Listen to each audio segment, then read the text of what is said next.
کلید بعدی کلید حفاظت موتوری MPCB. کلید اتوماتیکی دارای بیمتاله که صرفا برای حفاظت موتور ساخته میشه. مزیتی که این کلید داره اینه که در صورتی که اتصالی توی یکی از فازها اتفاق بیفته، فازهای دیگر رو هم قطع میکنه. اما رنج جریان نامی کلید MPCB، جریان اون بر اساس قدرت موتور انتخاب میشه. یعنی برای موتورها با قدرت مشخص کلیدهای MPCB مخصوص وجود داره بر حسب توان نامی کیلووات، ولی بر اساس جریان بیمتال موتورها هم میشه اون رو انتخاب کرد. نکته: تجهیزات حفاظتی موتور به ترتیب عبارتند از کلید گردان، فیوز، کنتاکتور و بیمتال. نکته بعدی، برای تغذیه راه اندازی موتور از کلید و کنتاکت، یعنی کلید گردان و کنتاکتور استفاده میشه. برای حفاظت موتور در مقابل اتصال کوتاه از فیوز، برای حفاظت در مقابل اضافه بار از بیمتال و برای حفاظت در مقابل دو فاز شدن از ریلی کنترل فاز استفاده میشه. نکته مهم اینه که کلید محافظ موتوری وظیفه قطع و وصل موتور رو بر عهده داره و همزمان، یعنی علاوه بر وظیفه قطع و وصلی که کلید انجام میده، حفاظت در مقابل بار اضافی و اتصال کوتاه رو هم انجام میده. کلید محافظ موتوری دارای این یعنی قابلیت است. به طور خلاصه موتور رو قطع و وصل میکنه، در مقابل اضافه بار حفاظت میکنه و در مقابل اتصال کوتاه. پس میشه گفت که کلید MPCB توی شبکه جایگزین کلید گردان، بیمتال و فیوز میشه. نکته: کنتاکتور رو نمیتونیم از مدار حذف بکنیم، یعنی وجود MPCB باعث حذف کنتاکتور نخواهد شد. مزایای کلید محافظ موتوری هم فضاش کمتره و علاوه بر همه اینها، این در واقع قابلیت هایی که داره در مقابل دو فاز شدن هم محافظت میکنه موتور رو. چند تا پرسش طرح شده تو سالهای مختلف. حالا پرسش ها تقریبا 5 6 تا پرسش که اینجا با هم مرور میکنیم. پرسش اول: برای تغذیه، راه اندازی و حفاظت موتور مناسب ترین تجهیز مورد نیاز کدام می باشند؟ خیلی خوب. تو نکته من عرض کردم، نکته دهم، برای تغذیه از کلید گردان و کنتاکتور، برای حفاظت در مقابل اتصال کوتاه از فیوز، اضافه بار از بیمتال و دو فاز شدن از ریلی کنترل فاز استفاده می‌کنیم که اگر به گزینه ها توجه بکنید این مفاهیم تو گزینه الف قابل مشاهده است. اگر از کلید اتوماتیک محافظ موتوری برای خط تغذیه موتور جهت حفاظت استفاده گردد، این کلید جایگزین چه تجهیزاتی می شود؟ همین الان گفتم، جایگزین کلید گردان میشه، قسمت مغناطیسیش برای فیوز و قسمت حرارتیش برای بیمتاله. پس کلید MPCB در مدار جایگزین کلید گردان، فیوز و رله بیمتال میشه. بنابراین گزینه صحیح گزینه ب خواهد بود. برای تغذیه موتوری از کلید اتوماتیک محافظ موتوری استفاده شده است. چنانچه راه اندازی موتور فوق به دو صورت مستقیم و یا به صورت ستاره مثلث انجام گیرد، آمپراژ کلید اتوماتیک محافظ موتوری در دو حالت به چه صورت خواهد بود؟ بسیار خوب. کلید محافظ موتوری در مدار جایگزین کلید گردان، فیوز و بیمتال میشه. جریان عبوری از کلید همون جریان نامی کشیده شده در هر دو حالته و نوع راه اندازی تأثیری روی جریان عبوری نداره، یعنی فرق نمیکنه ما مستقیم استفاده بکنیم یا ستاره مثلث، چون کلید قبل در واقع سیستم راه اندازی توی مدار قرار میگیره و جریان عبوری از کلید ثابته. اما خب از موتور بسته به اینکه چه نوع راه اندازی استفاده بکنیم متفاوت خواهد بود. بنابراین باز گزینه صحیح گزینه الف است.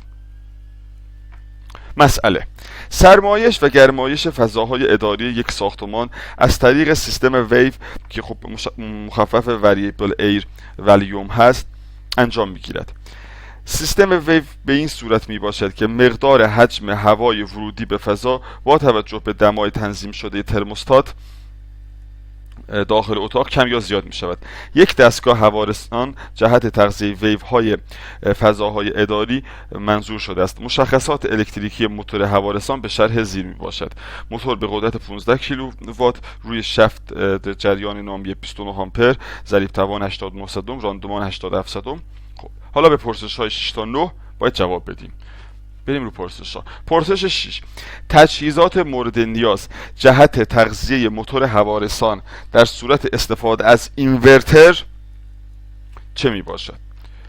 اینورتر همون کنترل دوره، یعنی وریبل اسپید درایو. با نصب اینورتر موتور نیاز به نصب تجهیز دیگه ای نداره، چرا که اینورتر توانایی کنترل موتور رو به طور کامل داره. فقط باید سیستم اینورتر در مقابل اتصال کوتاه محافظت بشه. فقط در واقع با اینورتر یک دونه تجهیز حفاظت در مقابل اتصال کوتاه استفاده می‌کنیم. حالا بریم رو گزینه ها. تو گزینه الف گفته کلید حرارتی مغناطیسی. نه، این اشتباهه. در واقع قسمت کلید اینورتر کار در واقع بیمتال رو هم انجام میده، پس این گزینه اشتباهه. کار کنتاکتور رو هم میتونم انجام بده، پس این گزینه الف اشتباهه. کلید اتوماتیک کامپکت، آره MCCB میتونه کار حفاظت در مقابل اتصال کوتاه رو انجام بده، با اینورتر باید استفاده بشه، این درسته.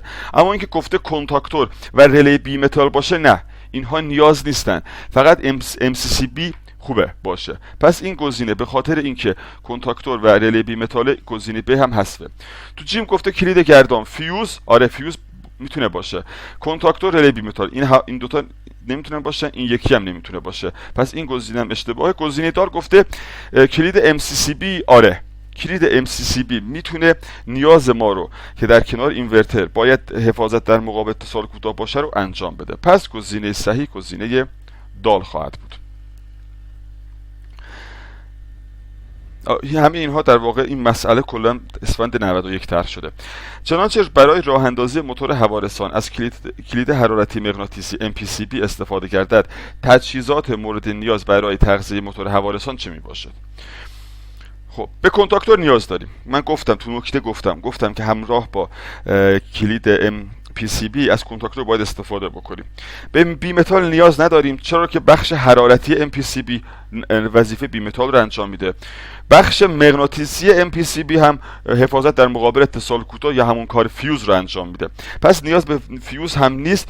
MPCB توانایی قطع و وصل دستی مدار رو هم داره، پس نیازی به کلید گردان هم نیست. پس از بین این گزینه ها گفته که کلید حرارتی مغناطیسی و کنتاکتور، فقط کنتاکتور. رلی بیمتال نیاز نیست، فیوز نیاز نیست، رلی بیمتال باز نیاز نیست، کلید گردان فیوز نیاز نیست، رلی بیمتال نیاز نیست. پس از این بین گزینه ها گزینه صحیح باز گزینه الف هست.